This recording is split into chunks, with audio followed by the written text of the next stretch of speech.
Here's where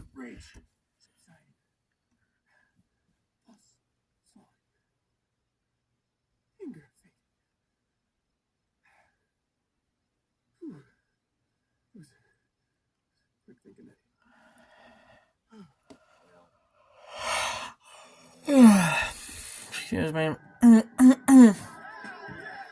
Now, here's where you see the frat boys party. Fun fact, that's actually Michael Bay right there as a cameo. That's actually Michael Bay as a cameo as one of the frat boys. Yeah, it's Michael Bay, actually, yeah. Making a cameo. You probably wouldn't notice, but it's pretty obvious. Here's where Casanova invents a bunch of his friends over. That's actually Lena Olin right there. As a...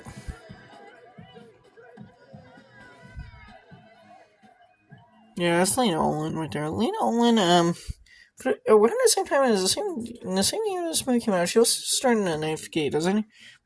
That pretty much that triple down. It's because I remember one of the most canceled films of all time. When I mean canceled, I don't mean that people act like it was never released. It's actually because cancel culture basically ostracizing people for things that he said or did in the past. Basically, the reason why it's canceled is because Johnny Depp was pretty much canceled for a while.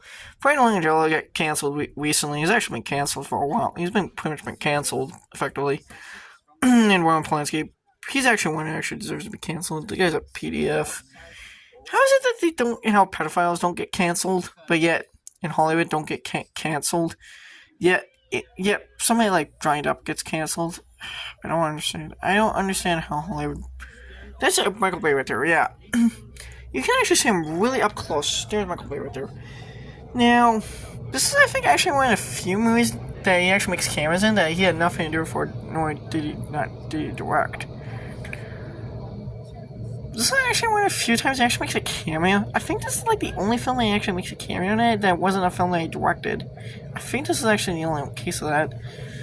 Now, I think he actually got a cameo because he was actually a friend of Kinka Usher. He was actually a friend of director Kinka Usher. Now, Kinka Usher but Michael Bay himself, he got started with directing commercials and music videos. He actually directed a lot of car commercials, which, if you actually watch Transformers movies, you'll actually notice the car worship fetish. He's got a car worship fetish. Especially GM Motors cars. I mean, he's got a fame for GM motor cars. Especially product placement and Transformers, and Bad Boys too.